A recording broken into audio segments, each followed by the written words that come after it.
All right, guys, how are you doing? I hope you're having a wonderful day. I am super, super excited today because I have a very special first-time guest.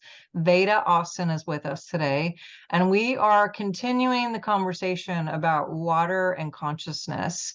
I say continue because we had Jenny Constantine on earlier talking about the primary waters and the mysteries of the primary waters.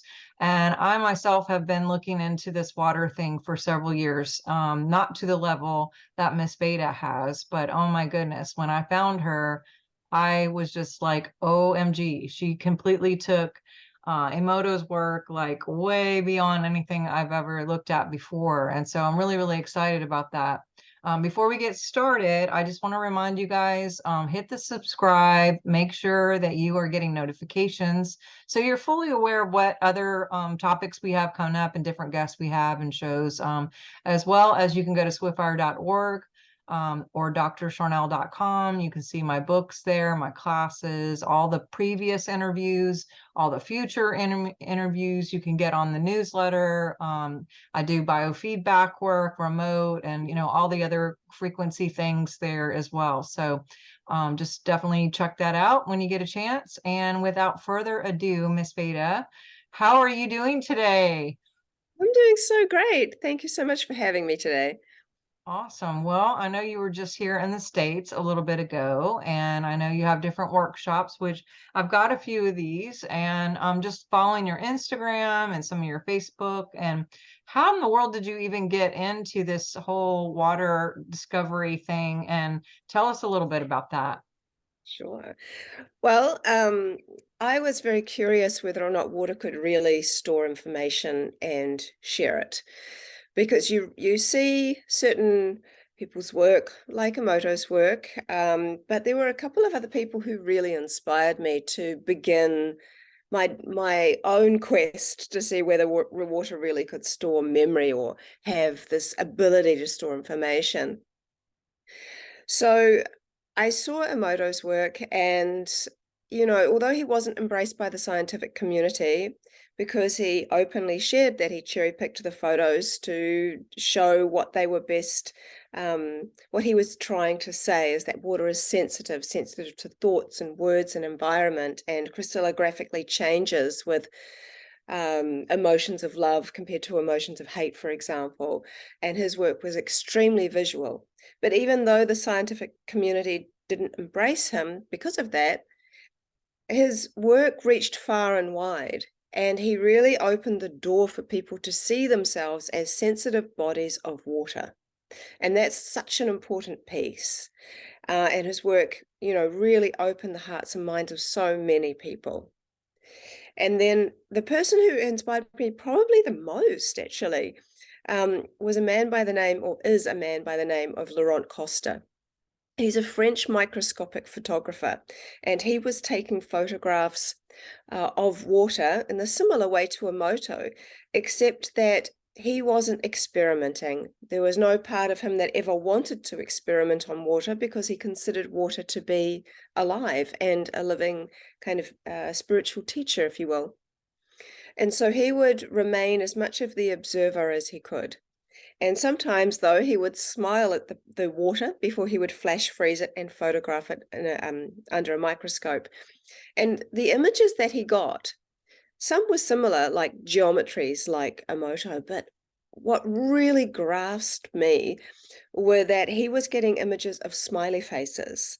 He was getting images of hearts, of fish, and this is microscopic. And so when you see these little smiley faces smiling back at you, your immediate response is to smile back. And it makes you feel something kind of different. So there's quite a big difference between art and geometries. Now, obviously, geometries make up the universe, and we have sacred geometry and all of these things, but this idea of art is a very, very complex and beautiful one. Whereas you go back and you look at cave paintings, that was a way in which people were able to share concepts, not just one word, but many words in a picture share a concept. And so this idea of smiley faces and hearts, they're relaying a response. They're relaying a human response in many ways. And so that was really, really interesting to me, and I really adore his work. The third person was a man by the name of Thomas Hieronymus, and Thomas was a radionic engineer. And the more you read about him, the more you start to realize what a genius he really was. Anyway, he went into a Parisian meat market on a very, very cold day, and he observed that the freshly placed organs of an animal appeared to be affecting the way the frost froze on the glass behind where they were placed.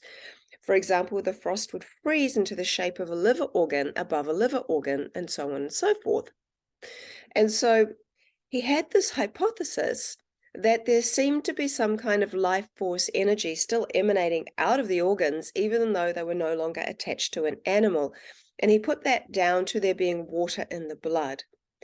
And there is such a thing as sonic signatures. So each organ has a sonic signature, kind of like a cymatic imprint that has information for the form and function of the organ.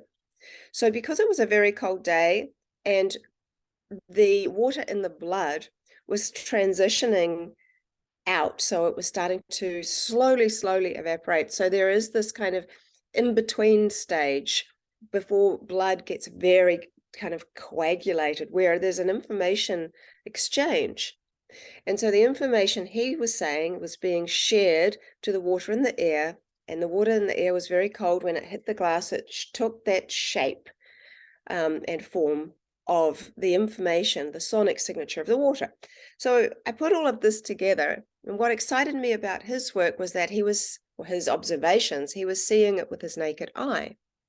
And even Rudolf Steiner says, observe the frost patterns that form on the window of a butcher's shop compared to that of a florist's, and they'll see they're very different because they're energetically picking up on the information that's held in the silica of the glass, which is why I use glass petri dishes, because glass is mostly silica. Silica is a crystal. Crystals store information, and they help water to store information for longer. So I wanted to see if water could store information. And so I've been doing this for 10 years, but back then I didn't have a microscope. So I'm a water researcher. And as we are all very multifaceted, I'm also an artist. So have been a professional artist for many years, doing big oil on canvas paintings. So I see the world through an artistic lens, but I enjoy science as well. So I like to see an overlay of science, art, and consciousness. So I got a glass petri dish because I was using it for something else I was doing.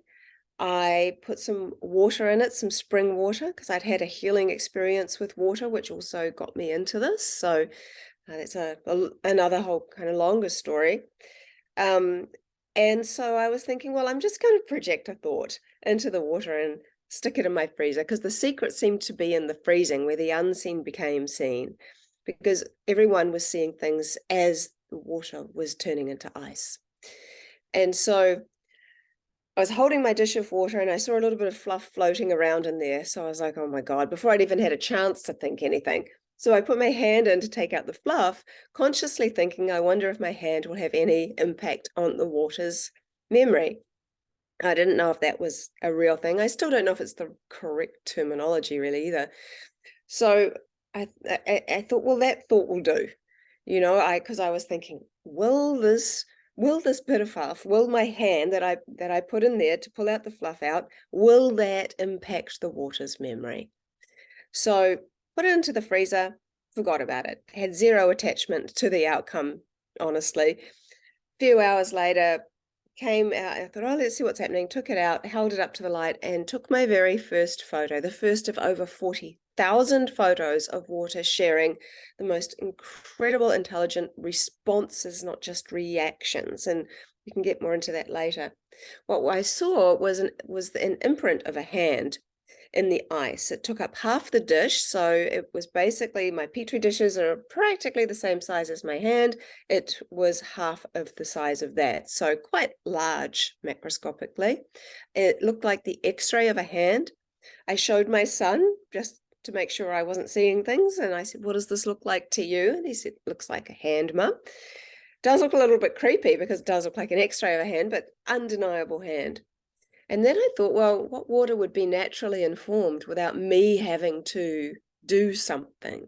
So I got some seawater and I tentatively waited outside of the freezer as I was waiting for it to freeze, thinking, if something that is relative to the ocean shows up, then maybe this isn't random.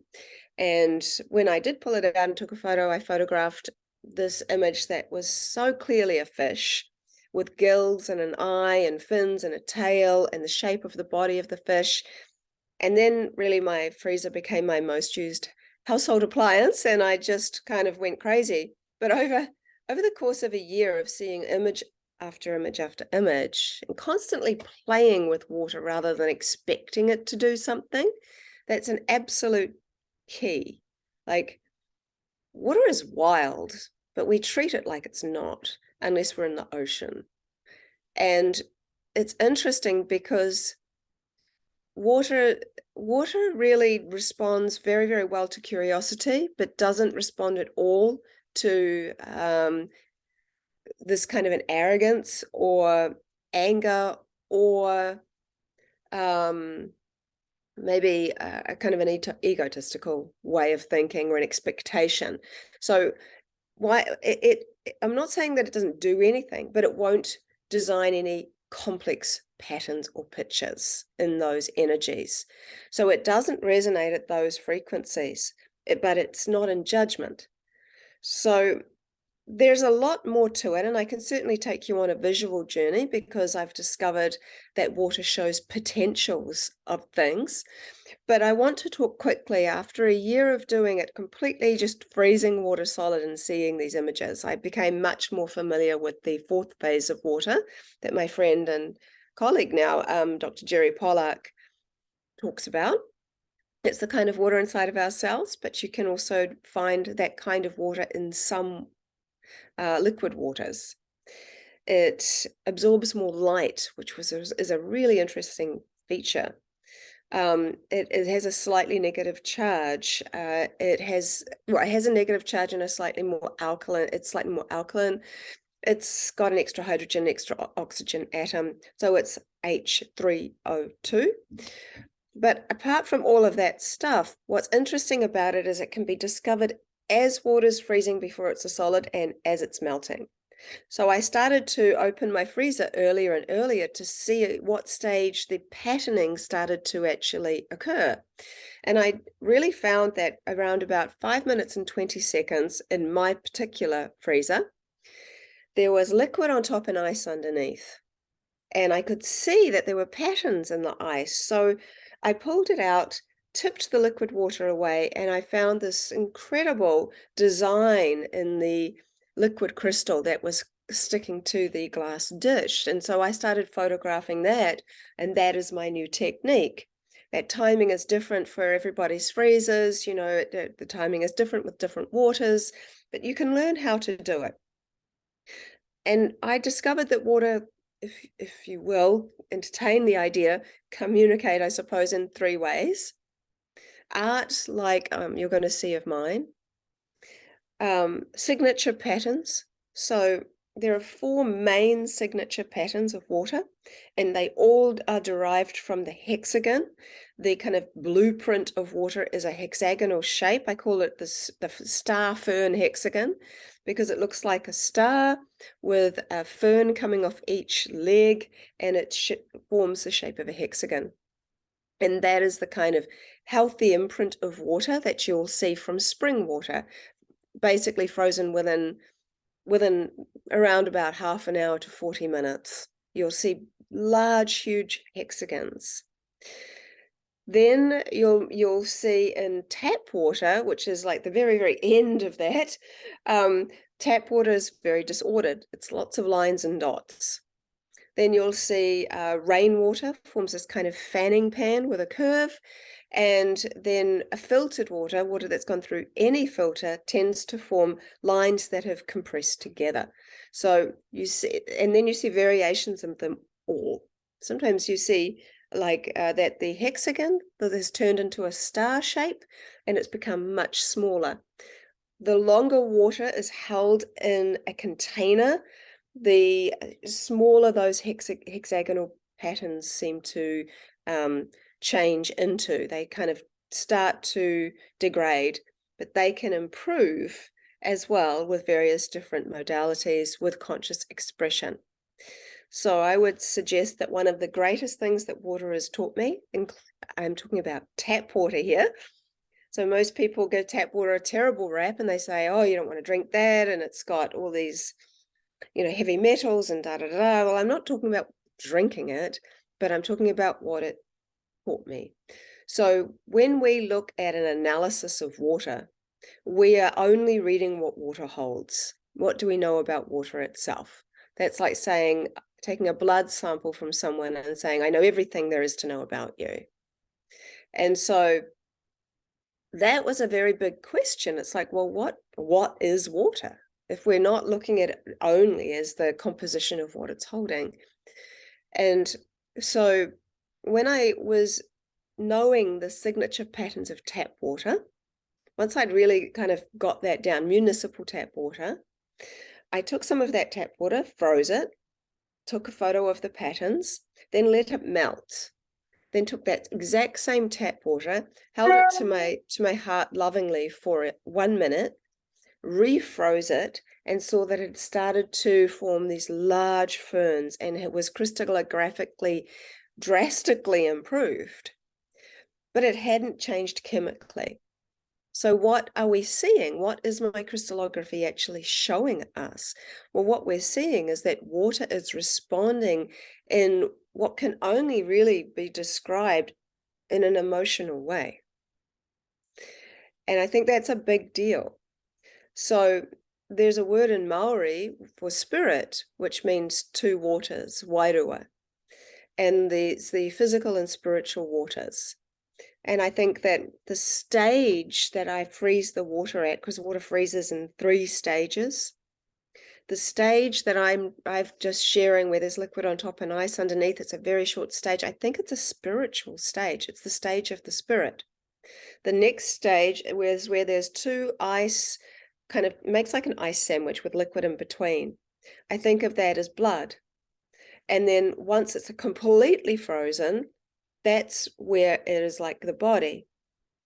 The body's hiding the blood and it's hiding the spirit. And so there's lots of interesting things we can dive into, and I can talk and talk without you having a chance to ask me anything. So I'll kind of stop at that, because it can really just kind of go in any direction you want it to, really.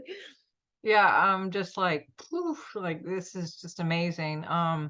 And I know you have classes and you teach that, so I just want to remind people, if you go to her Instagram, she has a link there and has all her website information. And this is something we can all do and play around with. And I've very much, I'm a naturopath, and so I understand that, the frequency of organs and the different things and how it projects into the field. And when I think about water being in us and also externally, I always have wondered about that communication, whether it's in plants or animals or actually just bodies of water. And then, I mean, obviously it's even in the air, humidity and, rain and all of that, so, but yeah, I would love to see any pictures you have. I've seen a lot, just from my own studying your information and trying to get your book. And I guess that'll come around sooner or later, with whatever happened. But yeah, feel free to show whatever you have here. Yeah, absolutely. And I'll just mention that I hadn't talked about the third way. So there's the signature patterns, there's the art, and then there's something I call hydroglyphs. And a hydroglyph is a symbol in ice, which I'm actually going to share quite a bit about that in this. It's a symbol in ice that has been inspired by a word. And so Emoto used a lot of music, but the musics were very contrasting, like heavy metal and classical music. So when my son saw that, he came to me and he said, I think water hates me. And I'm like, why?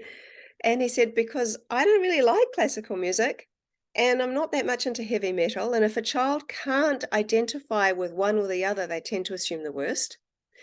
And he said, I like rap, I like Tupac and Tupac Squares, then I think water hates me and the water in my body must hate me. I think it's really, really important to look at the issues sometimes with the really big contrasts that are shown, especially from the perspective of a child.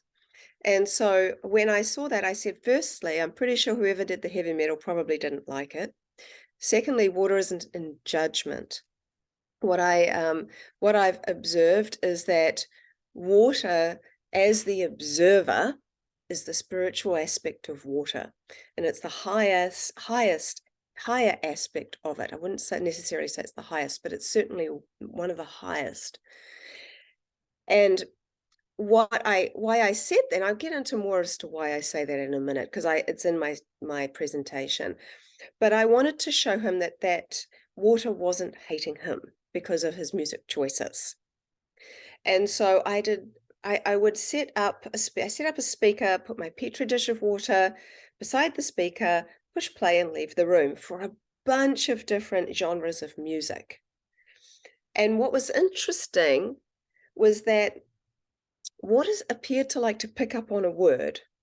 For example, how hydroglyphs began was because I was playing Stairway to Heaven. And I played that song multiple times, and every single time without exception, there was the stairway image in the ice. And I'm like, oh, I wonder if that means stairway. So I wrote the word stairway and I put my dish of water on top of it for 30 seconds. It's a number I like to give people. It's not too long, it's not too short. It's just a number that seems good. Froze it using my technique, pulled it out and started photographing. Well, every time over the course of about 4 months, I played that song over 50 times, and every time I saw the stairway glyph appear. And then I thought, well, 50 is not random. And the only time water wouldn't play with me was if I'd been having a very bad day and I was frustrated or I was annoyed or something, which doesn't happen very often. So it was, a 99.9% hit rate of getting these images. And I'm like, oh my goodness, I think that this is a symbol for the energy of the word stairway. Now, I'm not saying the word stairway, I'm saying the energy of the word stairway. Words have an energy. And what's interesting is I think it's water's observation of the energy of the word. And I say that because we've had people from different countries write the same word and see the same symbol. We've had people think it and project it, which doesn't work as well as the actual written word because they're projecting their own feeling with it. So the words seem very potent. So I have something like 35 hydroglyphs, and we've discovered that they have layers of meaning because my inquiry went from that stairway glyph to, what do you do with a stairway? So I wrote the words climb up. And I kept seeing the stairway again and again and again and 50 times again. And then I wrote climb down and I didn't get it. So it was like, so it's the only relative to climbing up. So I thought that was very curious. And there's so much more to them than that we have yet to discover. But when you see 64 in a group, like I'm going to show you, it really kind of takes your breath away. So I've talked a little already about what I'm going to share now so that we have some context. So hopefully that will be helpful. So can you see where it says water, memory, and transference? Yes. Right. Okay, so this is starting out with transference, this idea that water can energy can be transferred to water. So in the context of water, transference is when there is a transfer of physical, telepathic, or energetic information through the liquid stage of water. And this can be identified when a relative image forms in the ice. This is often called water memory.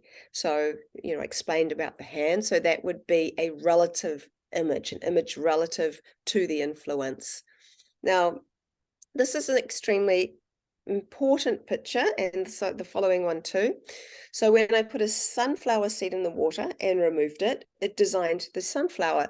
So just like a computer, there must be information to extract, and in this case, the information of the sunflower seed was absorbed, dictating the potential within the seed. So I thought that was like Wow. interesting.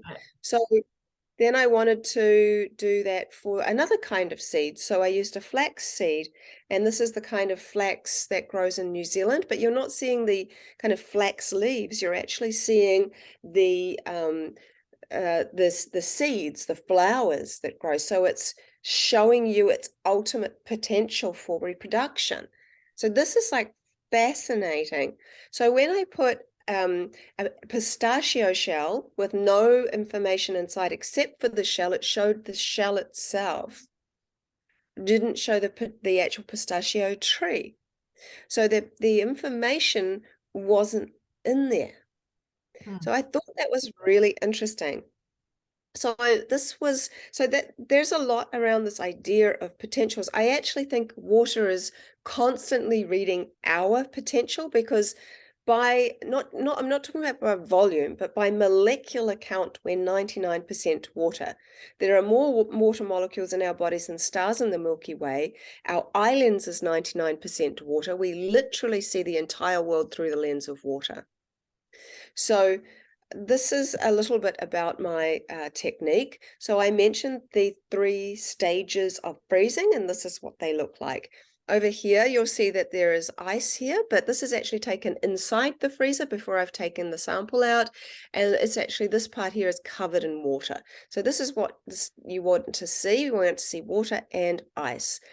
And so this is that second stage, which is not the stage I take my water out. This is just to show you the 3 stages of freezing. Once it's at this stage, it's over frozen, but it's where there's liquid in between 2 layers.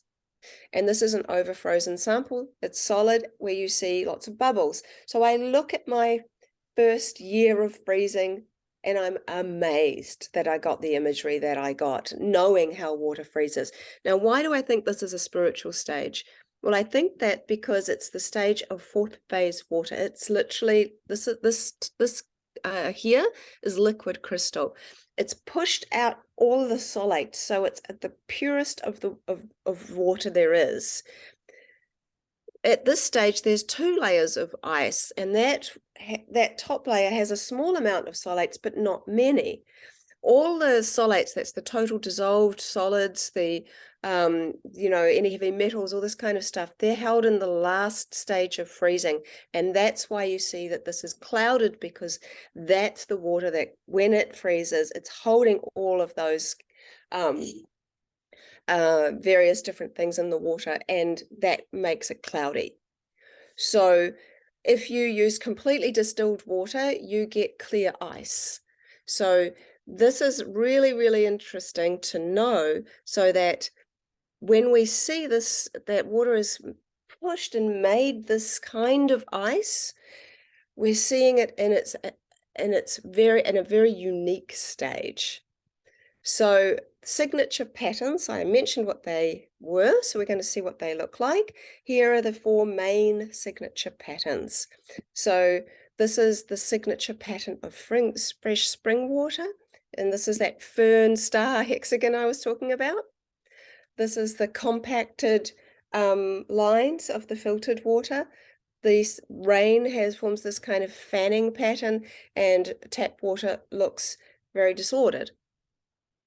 So what happens though is that this star here, as the water starts to degrade, or as it starts to even move away from the mouth of a source, but particularly when it's been held in a bottle, and particularly in plastic bottles. So when people are learning my technique and they've bought some spring water from the store and they wonder why they're not seeing these big, large hexagons, it's because the water has been stored for quite some time. And so what happens though is this tight star in the middle starts to open up, and it kind of shakes off the ferns, and it eventually just creates one little hexagon, and then that hexagon becomes a dot. The other next thing that happens is that when a fern is taken off, it just becomes one fern that becomes lines like this, and that look like grasses, and then that becomes a line. So then you're left with lines and dots, which is what municipal tap water is. Wow. Then there is the art of water. So these are some examples of my work. The influence is on the right, and the picture, the ice response, is on the left. I use pictures a lot, but I use all kinds of inspirations. I don't tend to like the word influence, but people know what I mean when I'm saying it. In many ways, I'm a lot like a motto in that I think of water, for me too, as a spiritual teacher. I don't like to think I'm experimenting. I think I'm co-creating with water, and that water is teaching me many things about itself. So, you know, that was, I'll just keep going. So there are a lot more examples I'll give you, and I'll show you my very first sample first in a minute. But this is what a hydroglyph is, for example. This is the hydroglyph with the meaning of air, A-I-R. So it takes up the whole dish. It looks like feathering. But what it really looks like to me is, if you watch water when the wind is blowing on it, then it is having a connection with the wind, which why it doesn't surprise me that this is the energetic meaning of air. So examples, this is going to show examples of transference of intention, thought, images, environment, through the medium of water and crystallized in ice. So I've done this prolifically every day, practically every day for 10 years. So I have a lot of examples, but this is one that many people that follow my work or have watched any of my podcasts have seen. This is the very first photograph I ever took that I explained earlier, which is the hand. So you can see that it looks slightly different than the other pictures you've just seen, because this is a frozen solid sample.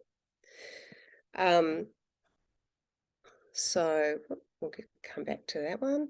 So this one here is, because I realized that water loved to pick up and design imagery, and it picked up images, and it loved to design in images, I started to play with people's photographs. So my friend Wendy here, she's become the face of water, because this was the first face that water designed.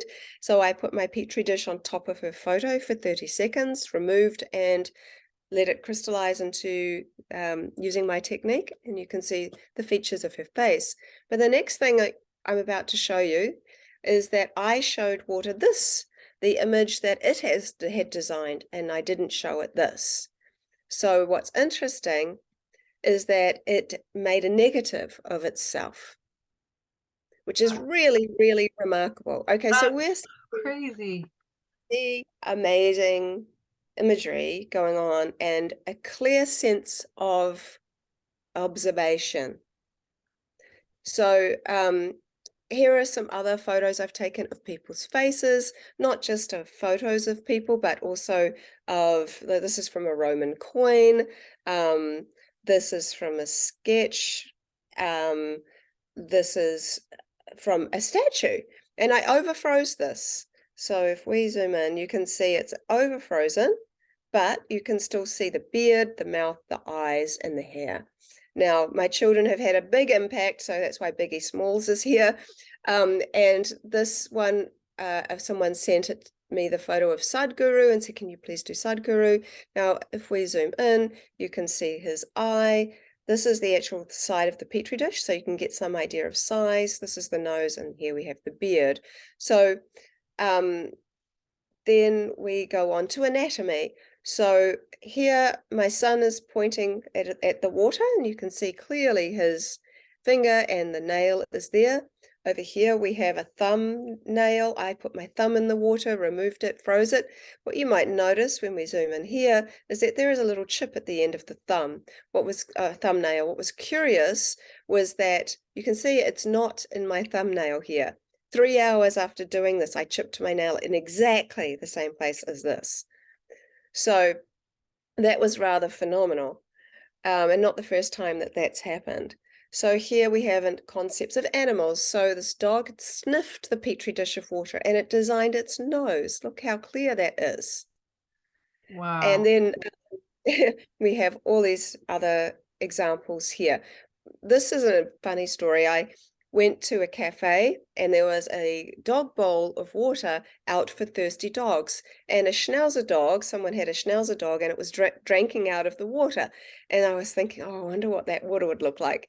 And I asked the lady, could I have a takeaway cup of your water, please? Of like the dog bowl water. And she was like, I guess so. It was crazy. I said, look, I'm a crystallographer. I'm doing this. Look at the photos. Don't think I'm completely nuts. But anyway, so I got some water. She gave me a takeaway cup, got some of the dog bowl water, literally drove straight home, poured some into a dish, and it designed this dog. What you'll be noticing as we're going along in these examples is that you're not seeing exact replicas. You are seeing an artistic expression or kind of artistic design of the image or the influence or the inspiration. Now, that's a very sophisticated thing. Water is not a photocopier. Water is an artist. That's really something. So these are very important ones because a lot of people think, oh, I've heard it all.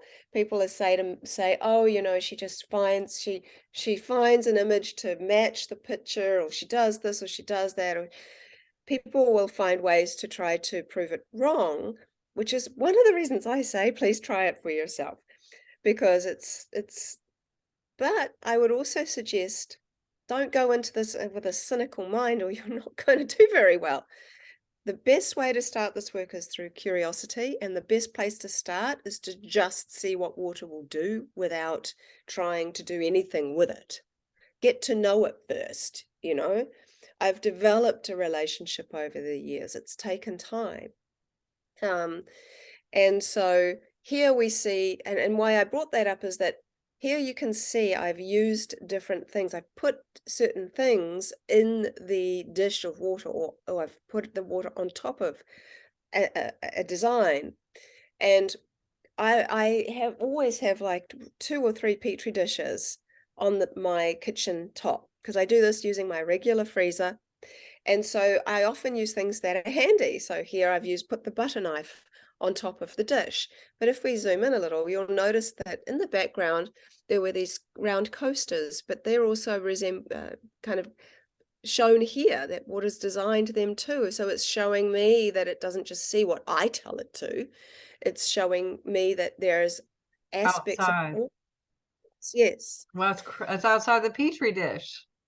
Inside the petri dish. And so that's what in my beginners workshops, there was a lady, and she saw, what was it that she saw? She saw something like a question mark. And she's like, I don't know why I'm seeing the question mark. The water's in the freezer. We all could see it.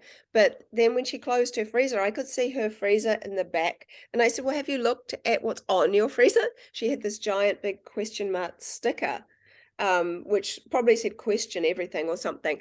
But, it was there. Oh, And so we were all like, oh my God. So, yeah. And here we have some consistency, right? So I used eggs in different examples, and we start to see the egg. And here I put 2 eggs. If we just have a little zoom, we see 2 designs here.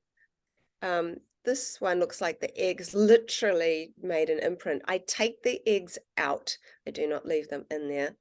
If I left it in there, actually it would look very different than this. And here I've just played with different crystal, well, this one's organite, but different crystal pyramids, and consistently seeing the pyramid design. So it's not just me, this is actually work from other people and often children. In fact, probably most of these photos are from children that I'm going to show you, except for this one. So you might be wondering, why would somebody be using nail clippers? That seems really random. Well, it's not that they intentionally did. This is some of John's work. I share his work a lot. He works with me, and has been using my crystallographic method almost as much as me. Mm. So he freezes outside. When it's winter, he's in Utah. So rather than needing the use of a freezer, he's literally filming and taking photos of the water freezing in real time outside. So this was right beside his petri dish because he'd been cutting his nails outside. So the water picked up um, on the nail clippers. Now, this was from a boy who was obsessed with tarantulas. So he used a picture of a tarantula, and this was from a child who was studying big cats and had chose to study lions and used that picture. Over here, this little girl, she had, I think this is her picture of her actual mouse, but she took the water from her little mouse cage and used the water from the mouse cage and got a little mouse. This is a little over frozen, but you can still see the mouse. And this story is a really good one. This lady also works with me. This was one of the first pictures that someone who first used my technique. I think she was the first person to use my technique, maybe second person, sorry. So she lives in Slovenia. This is her dog, who's an Afghan dog. Her other dog had passed away, and her dog, whilst for an entire week, was sick. So she was worried about her dog. So she had actually shown the water a picture of tulips, and water kind of ignored it and designed a picture of her dog. And so she was like contacting me, and she said, "Why is it not showing me tulips? Why is it showing me my dog?" And I said, "Well, what's going on with your dog?" And she said, "Oh, my dog is sick and I've been worried about my dog for all week." And I said, "Well, that's because water doesn't do small talk. Water is far more interested in what you're feeling than what you're Mm. thinking." So it designed that. These are more examples from other people, again, mostly children. This one is from my daughter. And my children this is my daughter's picture. And now this lady had a chicken coop. So she got some water from her chicken coop. This is a photo of her chicken's legs, and she got this chicken's legs. Oh, and I think the reason she saw that was because one of her chickens had started um trying to like get into the bird bar, like the water thing, and was trying to stand in the water thing. So there was a whole story about that. This guy's got a completely over frozen solid, didn't know my technique well, but shared it with me anyway. And he had used the influence of this coin. And what's interesting is that you can see like a bullet hole in the back where he was killed. It was That's so crazy. Oh my God. It knew the outcome. I know. And so I like to share other people's work a lot because not only is it amazing to me, but it shows that it isn't just me. This Yeah. is a around the world thing. So this is about the power of words and the evolution of my hydroglyphs. I think it's really nice to see. So in some mythologies, spoken words are thought to be so powerful that they can create worlds, creatures, and human beings. And in Genesis, it says that in the beginning was the Word, and the Word was with God, and the Word was God. And it also says that the Spirit of God hovered over the face of the waters. So I've just done a whole 3-day masterclass that's just gone based on what different religions, cultures, and ancient texts can teach us about water. We had people from all religions, from lots of indigenous cultures. And what was amazing is that we kept having this interweave of spirit and water. We kept seeing it and hearing it in all the creation stories and all the various different things that people shared. So I've observed that written and spoken words have an energy. And when that energy is exposed to water, it absorbs and translates it into a symbol or pictograph as it freezes. I very much like this quote by Manny P. Hall. When the human race learns to read the language of symbolism, a great veil will fall from the eyes of men. Okay, now let's go. So when I use the word creation, here you can see what I've done. I try to keep these little bits of paper that I use just so you can see what I do. And the word conception. So water is literally formed into this open circle, which looks like an egg with a sperm inside. Rather remarkable. So what happens with artificial intelligence? I actually did this one about 7 years ago, and it's really amazing. This very artificial rod thing with these wires in there and this circle thing, very unusual. Ego. Now, I've tried to understand, people say, oh, it's your thoughts or your imagery, your experience being projecting into the water. Water can't have its own original ideas. Well, what happens when you use words you have no visual outcome for? So the word ego, I don't have an immediate thing that comes up in my mind as a picture. So when I used this word ego, it was really interesting because it designed this long neck, this big shoulders, this little face, and this big balloon head. And this picture could be, and it's really art. It truly is, and many people could talk about this for a long time, particularly me, but I'll spare you that. Grief. You don't have a particular visual for grief. Maybe someone crying would be what I would automatically come up with. But here you have an image of a person with holes inside of them. Like that's very complex. Now you might think that these are the same picture, just I've made a mistake here, but it's not. These are two different samples done by my husband. So he was using the word ayahuasca, the written word ayahuasca. He did this on 2 different days. Look how similar they are and how large they are and how much complexity there is. That's This is crazy. amazing. One of the biggest issues that people have in water science in the scientific world is able to show any repeatability.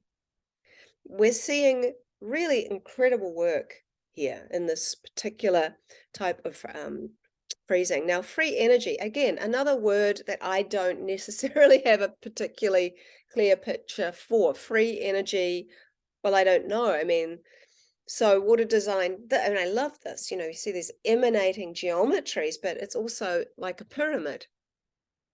It's very much like something Tesla might come out of Tesla's, coil or something. And here we see it repeated. And, this is very interesting because you start to see a very complex pattern starting to repeat itself. That is amazing. Oh my gosh. So this is where we start getting into the really interesting stuff too. So I had a ring. Sorry, I'm looking at the ring, thinking ring. I had a wedding invitation. This was a few years ago now, and the petri dish of water was sitting beside it. So I froze it, and I'm like, I saw this ring, and really, I mean, now you might see this looks like a bubble, right? Do you know I have tried for 20, no, for not 20, for 10 years to capture bubbles. It is really hard to capture a bubble in the freezer because they always pop in the liquid stage. I've tried all kinds of crazy things to try to freeze bubbles, and it is so hard. But this might be the only, maybe one more other thing where water's designed and actually somehow, I didn't even know, I wasn't even trying to get a bubble in this. It's really, really amazing. So it's designed like almost like the little diamond on top. So it was beside a wedding invitation that didn't have a picture of a ring, but the main word was wedding and marriage. Those were the two main words that were enlarged. So I thought maybe what will happen if I write the word marriage. So I wrote the word marriage, and again, see this ring appear, and this time it's like a little ruby in there. But the consistent part is the ring, right? Okay, so I did it a bunch more times. There's 64 examples of using the word ring. This is not random. Like, this is kind of what I'm trying to show. This is the real potency Oh of my God. The hydroglyphs. So I also then as I've mentioned, I used music a lot. And so and lots of genres, including Beyonce. And this song, which is called Single Ladies, the main catchy line is, if you like it, then you should have put a ring on it. So I saw this ring show up, and this is 4 times I've done this. Uh, And then my son, when he was a little bit younger, used to like to have a petri dish of water beside him on the couch whilst he watched a show. So for this one, it was Lord of the Rings. And so, of course, we see a ring. So now we know that the symbol represents both the word ring and the word marriage. So this is the word for snow in Japanese, just so we're going into different languages. It's not a written word like in English, and it looks like snow. Here I've used the word pugio, which is Latin for dagger, and we've seen the dagger appear. Here I've written the word pia, so in Hindi, and it's designed this heart. So I was like quite interested in that because this word love is an easy one to just write in English. So I wrote the word in English and I got a heart. And then I projected the feeling of love into the water and I got a heart. And then I did it a bunch more times. And so I kept seeing this heart. So again, we're starting to see consistency. Now, if you look here, Love. And so I imagined writing the word love in my mind, right? I focused on it. It's quite hard. It takes time to really sort of see in your mind's eye a word. And it's so quick to think a word, but it's so hard. It takes longer to really focus inside your mind's eye on the word. And so I really got it clear. And then I stared at the water for a few seconds and froze immediately. And it's made an attempt to design the word love. So then I wrote the word hi, and it's like hi, okay, and then I said hi. And it's not that water only understands English. People always say that. It's that's the language that I speak, and so that's the connection. Again, we have people doing this with different languages, so I'm just showing you what's been my experience. Now, this is a very powerful picture, this top one here, because when I asked water, like I've mentioned that I ask questions, I use different influences or different inspirations as often as I can. So this one, I simply asked, do you know my name?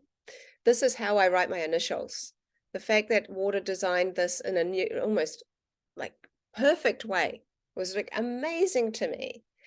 And I've done this, I've had this repeated. I just don't have it on this one here, but I've seen it repeat. Now down here is very interesting. It's a recent one I did. I have two Indian names. Both of them were given at birth.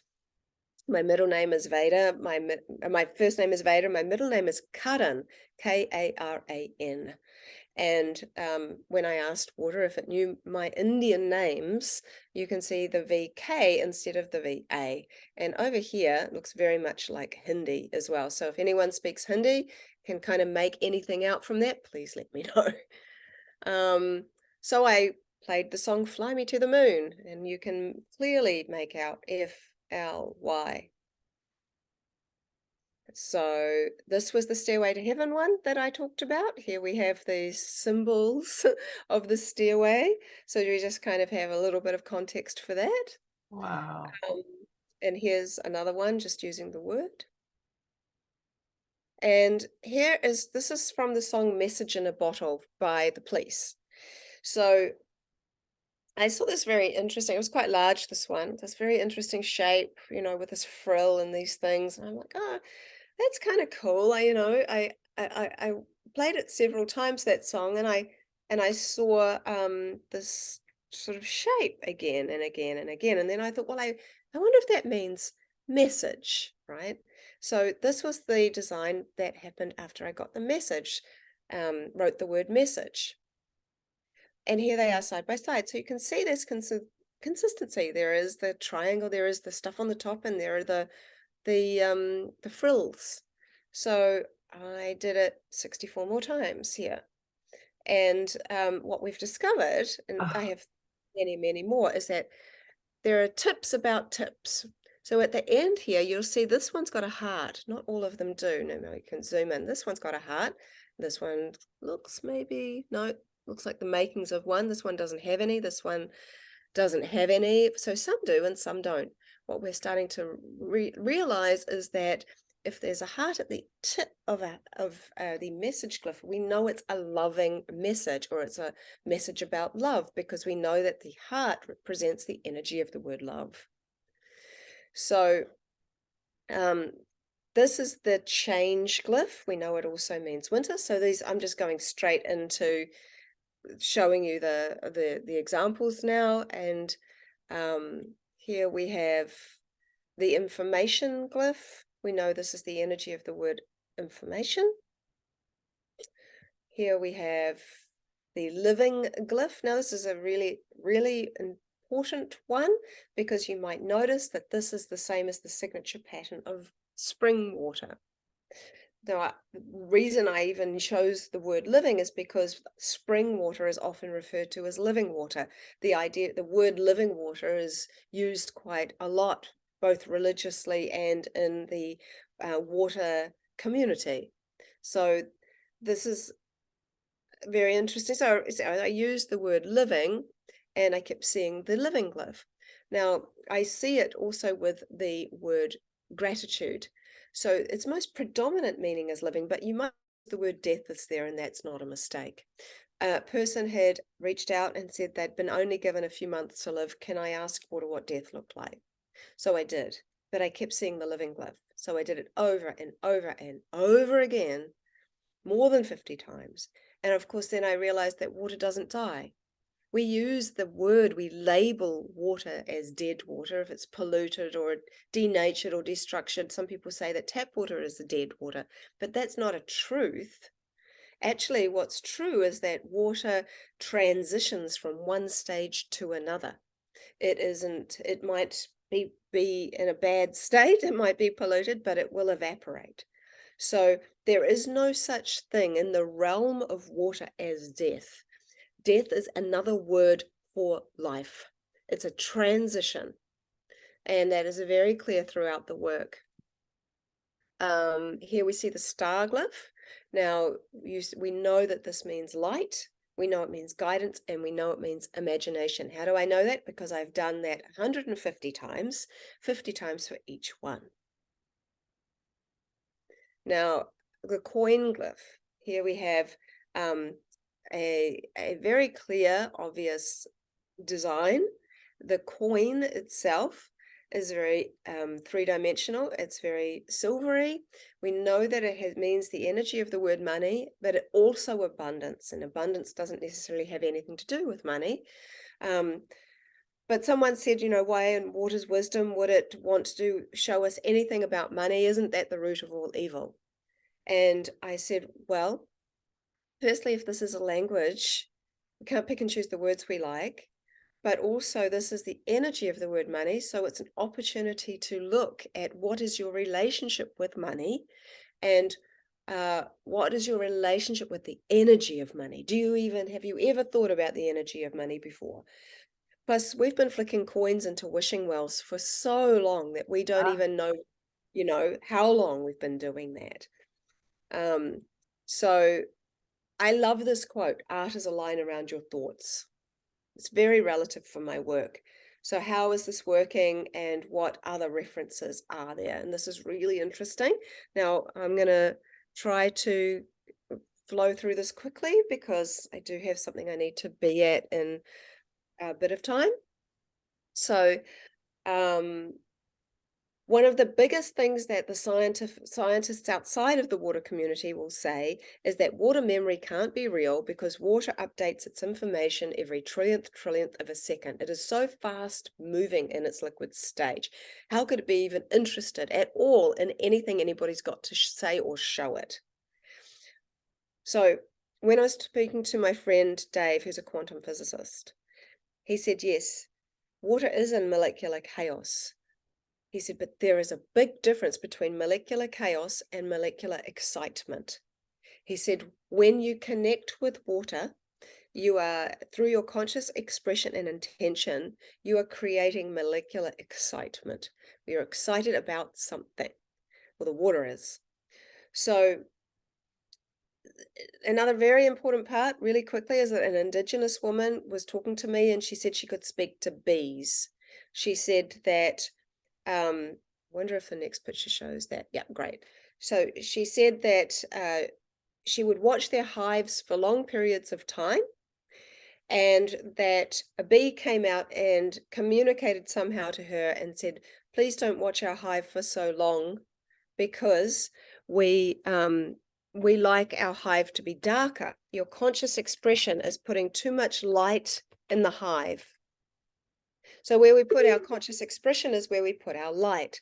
Now, as water's beginning to freeze, as it's just sending out these wee little shoots that look a bit like spears, every now and then, if I open the freezer at the perfect time, I can photograph it and see light emanating out of the shoots.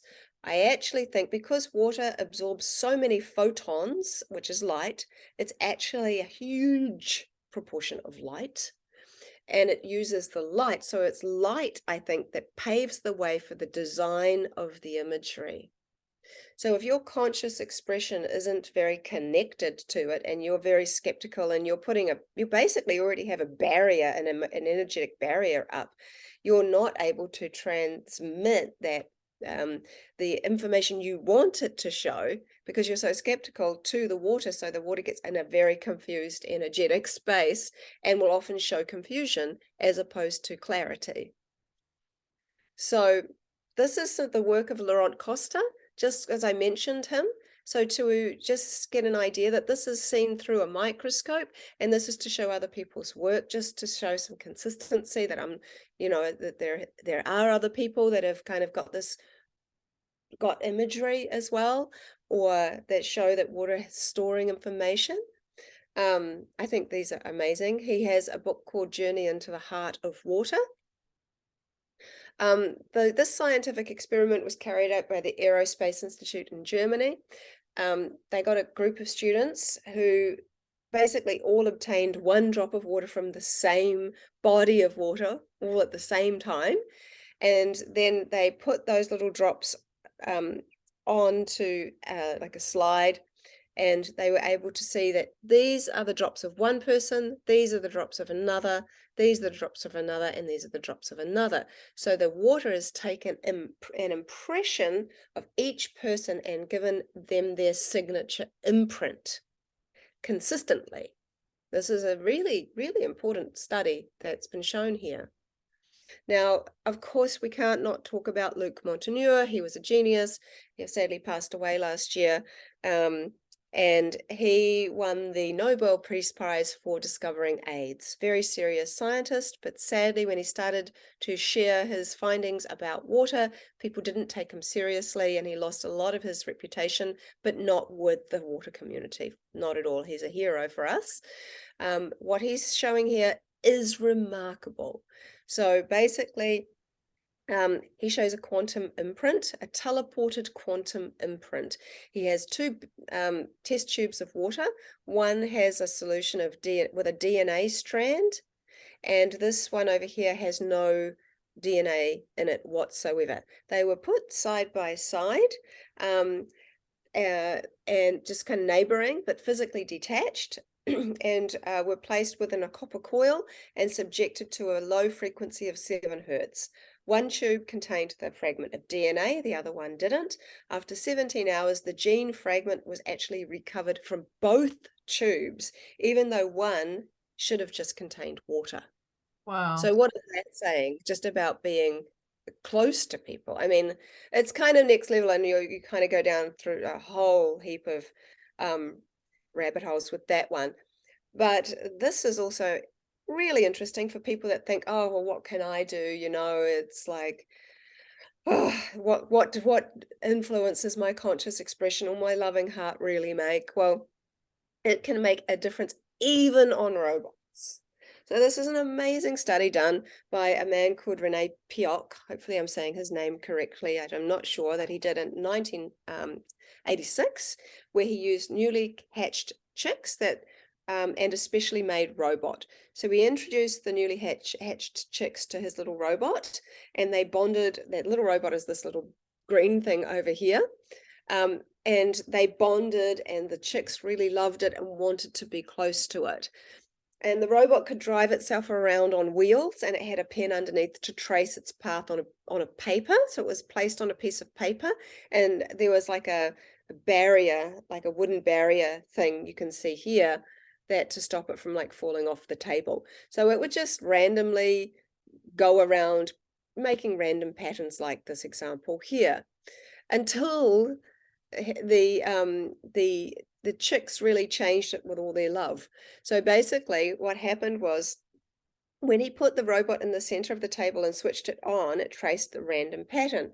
But when he put 15 little baby chickens who were already bonded to the robot in a small cage at one end of the table, and put the robot in the center of the table and switched it on, rather than doing just random patterns, it moved to the area where the chicks were and stayed there.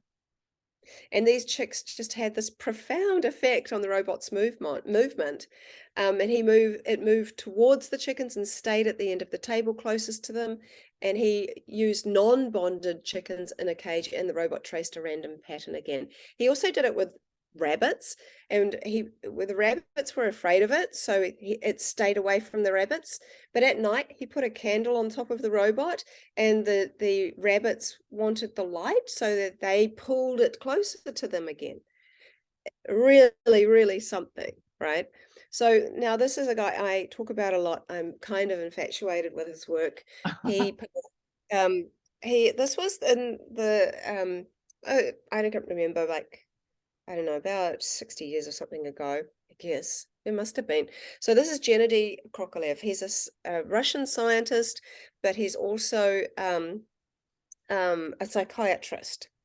And he had been reading a magazine written even earlier ago about the idea that the retina of the eye transmits light, which can be photographed, and that photograph will show an impression of what the last thing that I saw.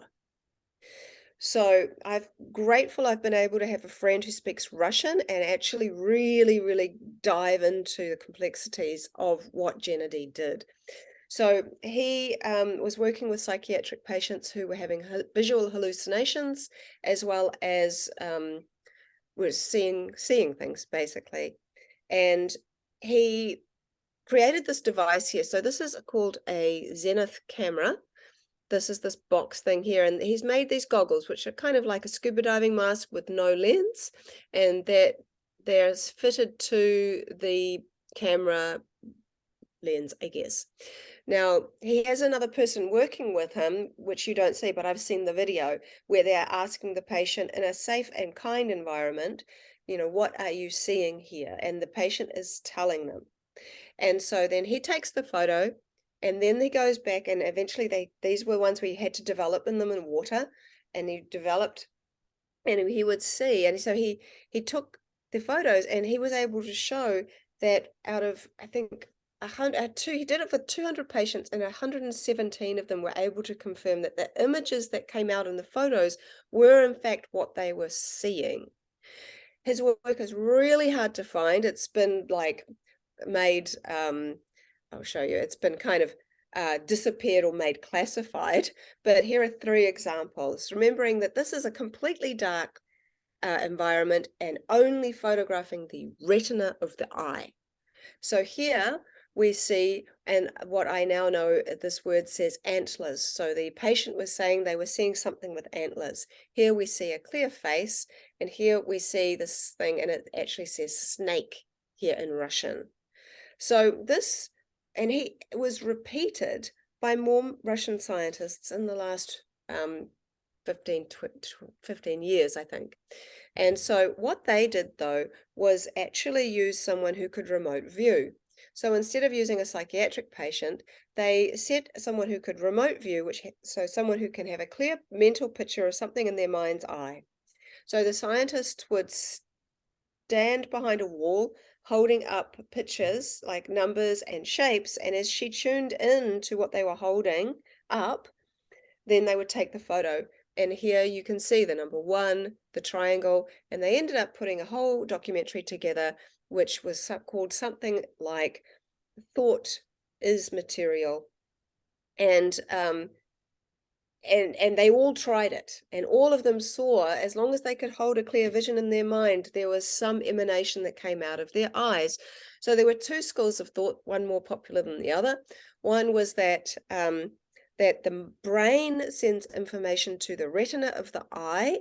That information is taken and then, in a similar way to what water does, translated into picture imagery, which is projected out of the eyes like a hologram, of which maybe some animals can see, like dogs and cats, but we can't yet, but that can be picked up by the sensitive camera. The second one, not so popular, but Kennedy was on board with it, is that there might be a secondary layer of consciousness which is being picked up on, and that people that are seeing things are actually seeing things. So we don't really know at this point, but it's very interesting. Again, amazing work here. So this was an experiment done by a bunch of very serious scientists. What they did is that they got a living leaf and they dissected 2 pieces out of the leaf, or 3 pieces out of the leaf. Then they used a high-frequency electromagnetic field, and rather than seeing the dissected part of the leaf, it showed the entire leaf less the dissected parts. So this was repeated, and that image lasted about 10 to 15 seconds. So the leaf that was dissected and actually looked at showed the entire leaf. So this is often called phantom transference. So when somebody has an amputated arm, for example, they have a feeling of the entire arm. That's because we're mostly water. What we're seeing here is that water understands and absorbs the potentials and has a memory recognition of the subtle body. And that's why we feel like we still have that phantom arm. And here we see it with a leaf. This was a really interesting one I did with children. So often I'll go into schools and talk to children about a science. We do a science and art project. And so this was in my daughter's school, this particular one. And the children would sip some of the water, that they were all given like bottles of water, and then they were to project a thought of something they liked into the water and write their name. I'd take all of the samples home and do the crystallography for them and then give the pictures back to the school.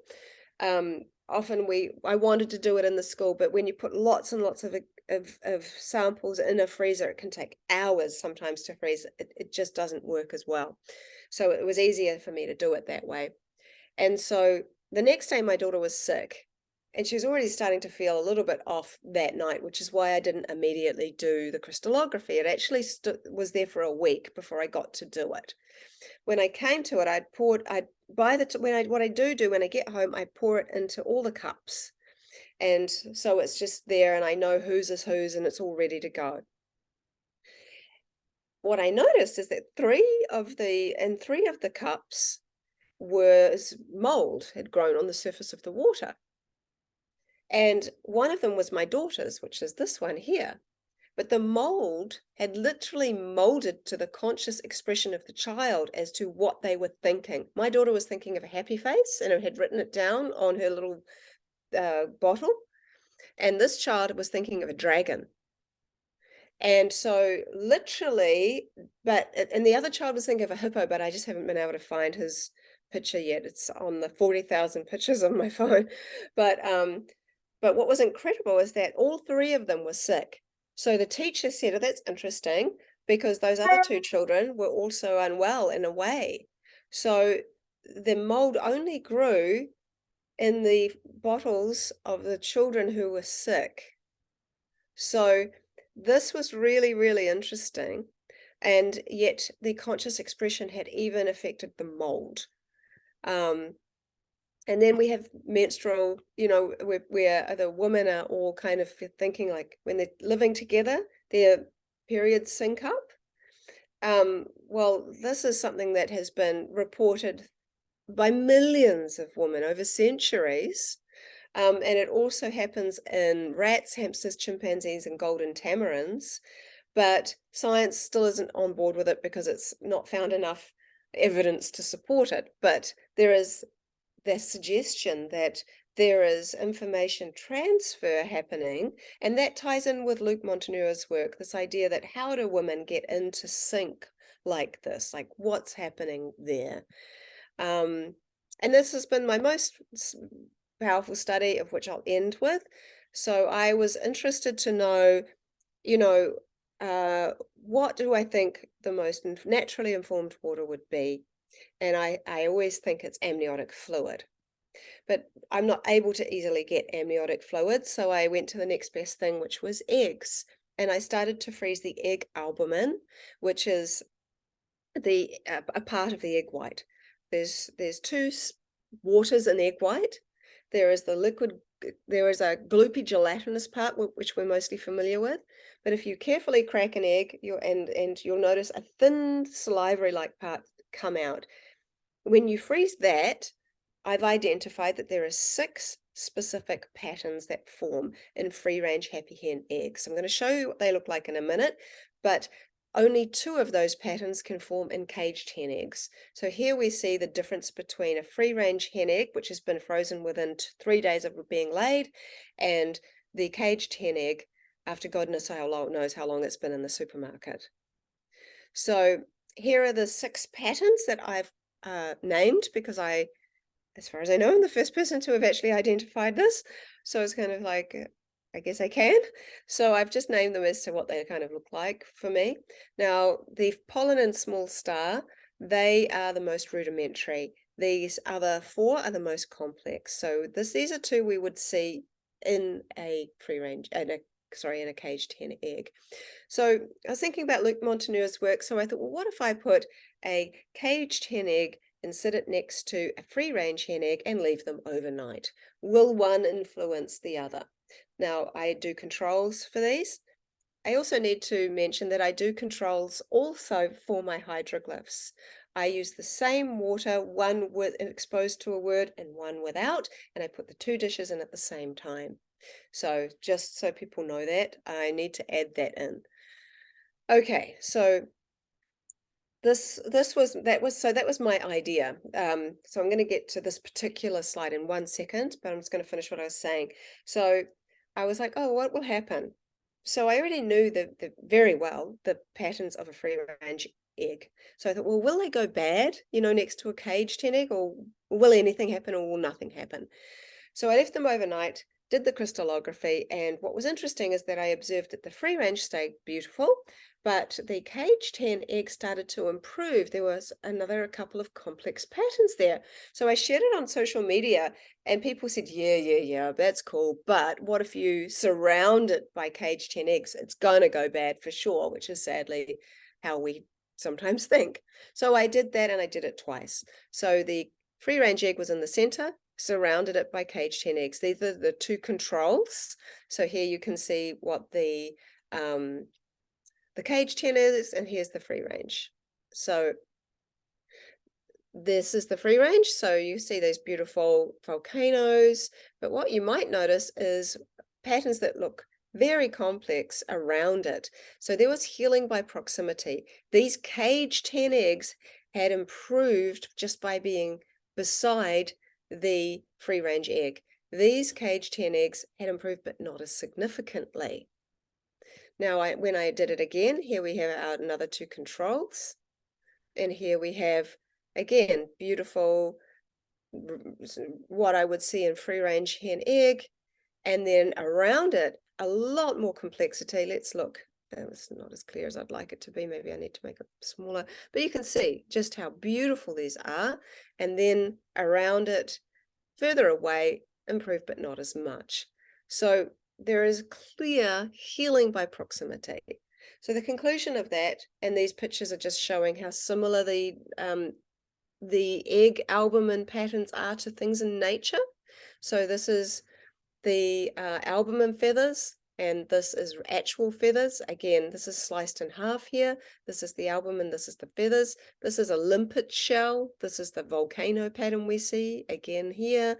This is star anise. Look how much it looks like that. This is horsehair. This is brain coral, sunflower, and more brain coral. This is actually in half. So this is, top one is the ice, bottom one is brain coral.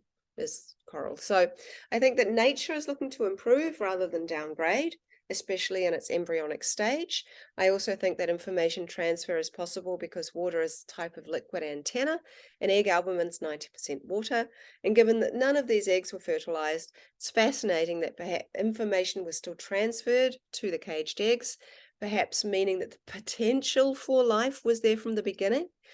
And I actually think that it's through the amniotic fluid that ancestral information is shared to the child or the embryo. And my personal takeaway from this is that given by molecular count, we're 99% water. If we heal ourselves, we heal others. So there's a lot there. Hopefully that's helpful. Yeah, yeah. I have like pages of notes. I have just a couple comments, and then I do have a question. Have you? Well, first of all, have you studied Marcel Vogel? Because, I um, have. I love yeah. him, and I actually get people to go and look at his work. Okay, good. Because yeah, just for those of you who are watching, go look into Vogel. It's the way he cuts a certain crystal, and he has created certain technology to be able to put an image in a crystal, like in the center of like a little crystal, and it shoots up a holograph that is visual for people to see, and that's kind of interesting because it's similar with the water, but it's crystalline or crystal, or I'm a big crystal person in general, and I just goes with it as far as the structuring of it. But and then too, wanted to say that I thought it was really interesting that Emoto passed on Valentine's Day talking about love, all just his big emphasis on love. And then two, just coming from like a person who really loves like reading people, like whether prophetically and or the collective, of how much are we actually reading water instead of like literal thoughts, or maybe the telepathic part is actually reading water versus reading a situation or a memory, or memory goes hand in hand, because if memory is in water and we are memory and it's containing memory, yeah, that's just something to think about too. I can actually talk about that very specifically. Okay. There is always water in the air. We don't think about it because we don't see it, but the fact that we breathe out means there's water in the air. That water in the air is very attracted to electrical charge. We have electrical charge, so that heart math can obviously read. It's not woo-woo at all. And some electrical charge can go very, very far out. Now, that basically is giving us a liquid antenna. The water in the air, if you imagine kind of like a spider web with lots of little beads of dew, it's like we have this incredible web um, all around us, and that absolutely ties in with our intuition. So that's how we can go into a room and we feel the energy that was last there, because heavy energy is more dense and lasts longer there. And it is really, we can feel it. It's how when we meet someone, we have an immediate liking for them, or we feel so familiar with them. It's because the patterns that we are putting out, because everyone's pattern will be different. Our electrical charge is moving, but if our patterns are similar, we have an immediate liking for them. If our patterns are very different, we have a very kind of different feeling for them. And so it's more like, we have this idea of twin flames, it's more like twin patterns. And so we can literally use, when we do it without even thinking, the water in the air is literally feeling all the time into the energies in the room, in the air, or wherever. But we can also put our own energies out that others can read. And so I think it's extremely important to know that these subtle energies that we talk about are actually because of water. And then you think about hydrogen, which is the most prevalent thing in the whole universe, and hydro is water, and gen is Genesis. So hydrogen is like the creator of water. And then my friend Isabel Friend, that's her last name is Friend, she says that hydrogen is the spirit of water, and that plasma is the mind of water, and that the water physical liquid water is like the body. So there's a lot going on there. My friend, someone said to me, what if water is expressing its consciousness through us and every living thing to observe itself from every perceivable and imperceivable perspective? And Wow. Moses Beckman, he says, water is the glove on the hand of consciousness. Wow. Yeah, well, I was gonna go there too with animals because I foster animals on my side job, whatever. And the, animal communicators, and I've always felt like I knew like that they're hungry or they're not feeling well or that they want to go outside without saying anything. It's just like I just I just have this feeling like I know what they want and I'm usually right. And so anyway, that was just another thing. Biofeedback, we do remote biofeedback, and you can capture whatever in the aura in the field. And now I'm really getting that this is just water in the air again, so we're just keep on going back to that. uh Two things that I was thinking about or wanted to ask about is when you mentioned people who were angry or frustrated, or even in your work when you were trying to do things and you had that frustration, what do you think it is that stops the ability for things to come through or to measure or what have you? Is it the It's constriction, or is it? it's because of what happens to water. It's quite interesting. Really, real true frustration and anger. Water tends to compact upon itself. So normally I have a very, very, very thin, it's only millimeters thick, maybe 2 millimeters thick of ice. So light comes through, which is why there's so many colors in my work. Now, what's interesting through that emotion, what I've experienced is that it's almost like water has, the ice is thickened and darkened. So it's like there's a confusion, or it has an impact on it where it just kind of, it's like, doesn't design. So it's whenever water thickens, it's harder for it to design. It's almost like it's gone into that immediate last stage rather than going through both stages. So, but when I'm sad, water behaves very differently. If I'm genuinely sad, not trying to project the feeling of sad, um, water will often design sad faces. So it's like it sees me. It's very compassionate. I always feel like I've got a friend, but I do feel like I have a spiritual teacher because it's teaching me that it will not work with Yeah, me in those other kinds of energies. that's So, interesting.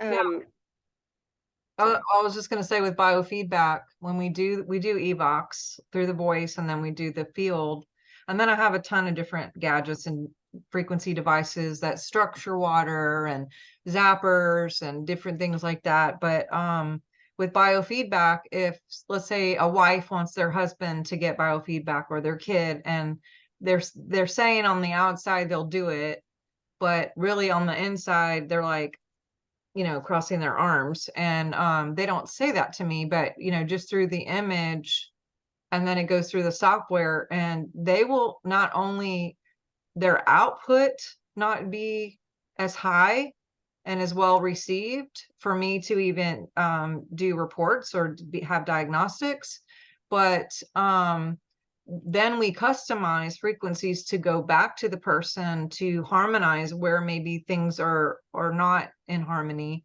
and their reception ability is way low as well. So I may have someone in a 30 to 40% reception, and it shows at the end, like, how much did you align more? How much did you receive? How much more in harmony are you? Blah, blah, blah. And someone who really doesn't want to do it may be like 5% or 4% or 17%, where someone else who's very receptive and just like not even really needing to know how it works, they can get like a 60%, and they'll just suck in the energies, and they're really open and diagnostic. And so that's just interesting too. But going back to the structured water, with some of the devices we have for that, we have found that they test better in blue glass.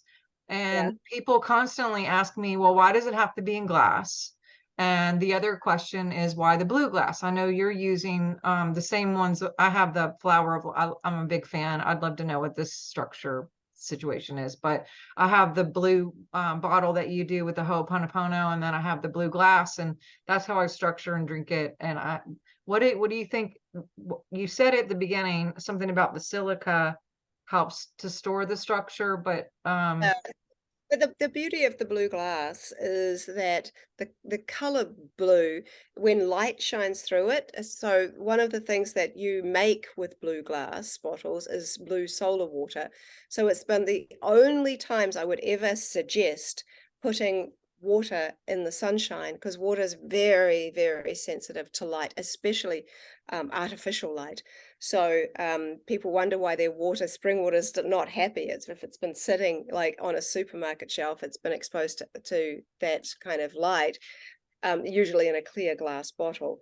But if you put the blue glass water in a blue glass bottle and leave it in the sunshine for even an hour, 2 hours, 3 hours, I tend to just do half an hour and bring it in.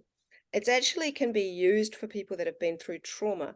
So that water then is enabled to kind of act as a cleanser for the body to help clear away traumatic thoughts that have been going round and round and round in the body, or from actual like an accident. I suggest a woman rang me, a naturopath, I think, too, and she said, look, I've just got this client. She's in hospital now. She's been in a terrible car accident. She's really high stress, really high panic. What can I do? And I just said, get the best spring water you can, put it into the blue bottle, put it into the sunshine, let her slowly drink it.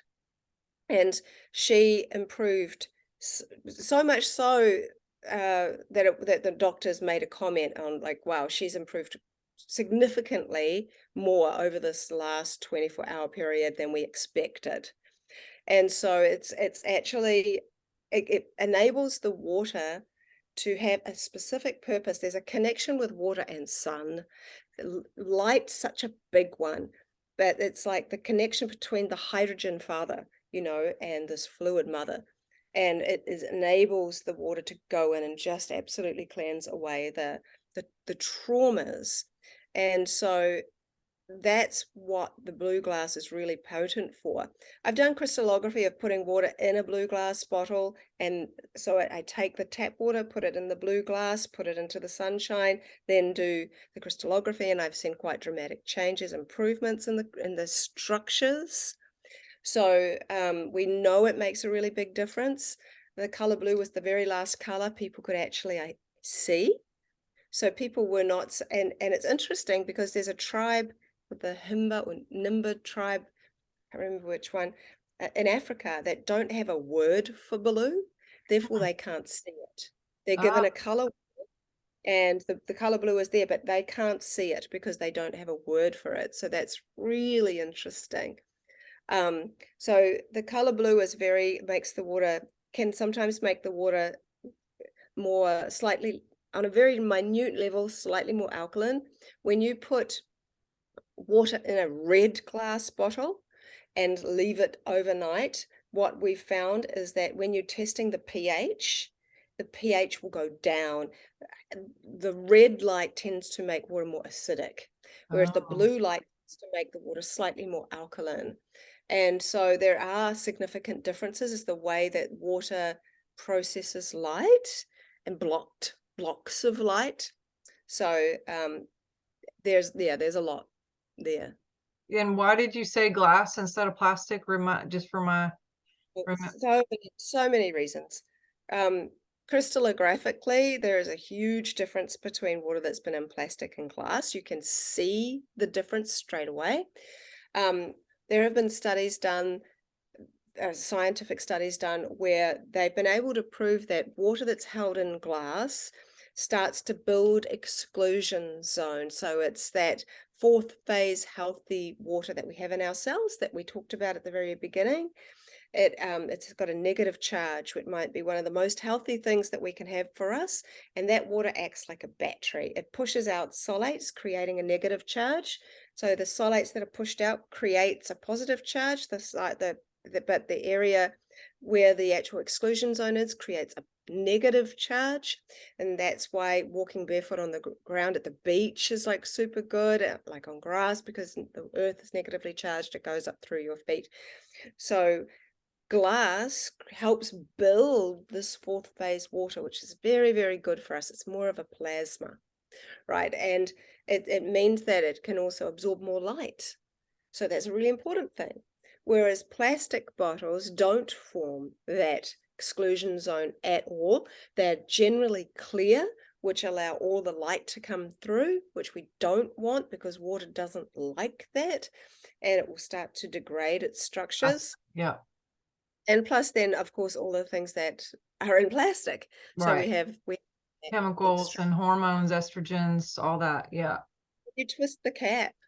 There is quite a lot of evidence to say that twisting the cap on a plastic bottle puts tiny microspheres of plastic into the water just by Yes. twisting.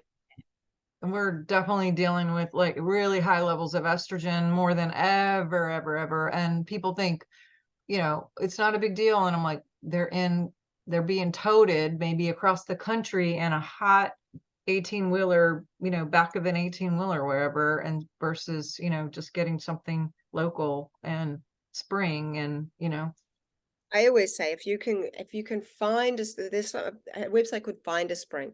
It helps you find a spring to your local area.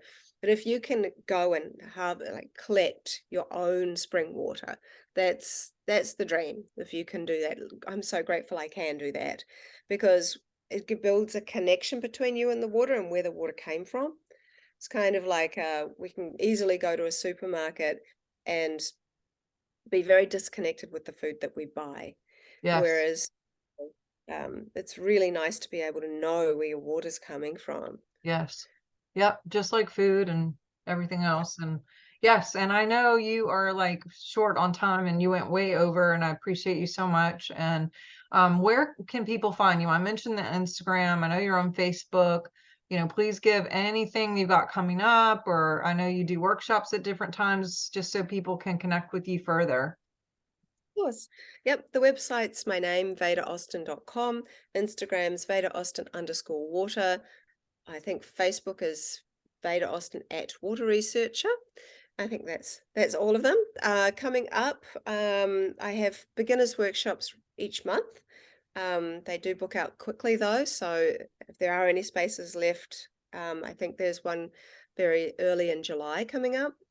And I keep them small so I can actually help. We interact, like everybody does the crystallography. I help you get it right, all that. It's actually there's quite a lot in that. I've just agreed to do a question and answer class, which I've never done, which I think would be really good with my friend Isabel Friend, who's just a science whiz, but she's also very, very deep in the idea of water and spirit and all kinds of, so she's brilliant. So I thought between the both of us, we'll have a very inexpensive Zoom workshop where people essentially just ask questions and we answer as many questions as we can for 2 hours. Awesome. And so that, I think we're going to have that August the 2nd for you, 3rd for me. That'll be on my website soon. And then I'm also about to put another workshop, masterclass, sorry, up. So I have 2 or 3 masterclasses a year and have different topics. So at the very end, on December the 2nd for you, 3rd for me, we're doing one which is all about natural healing, health, hydration, and beauty, natural beauty, inside and out beauty. So we have incredible doctors that I'm inviting to speak, and I'll be speaking about my healing experience with water and all kinds of stuff. So that's coming up. And other than that, people can go there, get my technique, learn all about it. If you don't have enough money, I mean, it's not expensive, it's $30, but if you're really doing it rough and you're trying to save, then if you type in the word blessing to get my how-to guide, my CMP guide, then then that'll be free for you. So yeah, there's something on my website for everybody. I just did one for homeschooling parents as well. That's amazing. I love that you're teaching the kids too. So, well, thank you again. And you have a beautiful day. And all of you guys who are watching, thank you so much for being with us today. And I do really strongly encourage you. I bought her master's class. I haven't jumped into it yet, and I've seen a few of the things, but it's 3 solid days. It's a lot. So it's really, really informative. And look forward to do your intro. And yeah, I mean, you guys are going to love it. So definitely check that out. She's got a ton of images on her Instagram if you're looking for visuals similar to what we saw here. But otherwise, definitely go to swiftfire.org, drsharnael.com if you're interested in getting any biofeedback or some help, support for your own health. We have my books there, and all my classes there as well, and our YouTube channel and all the shows that we've done in the past, and all the ones coming up in case you're looking to see what's going on here. But love you guys so much. Thank you for being with us. Thank you, Miss Veda. We love you. You're awesome. We love your work. Thank you for putting so much time and dedication into all of this, because this really, truly shifts the world. Like, and I mean that literally. And I think we all know that. And so it's just wonderful that you've taken all of this and just made it so affordable and available, and just so much time and effort just free for a lot of things that you've been doing too as well. And so I do hope that the people who are watching, they will give and support so she can keep doing this, because we're all busy and doing stuff, and we can't just give everything away free all the time. So a little bit of an investment to help support her, I think, is really, really worth what you get. So check all that out, and you guys have a great day, and appreciate y'all so much, and we'll talk soon. See you next Thursday at noon. All right, bye-bye.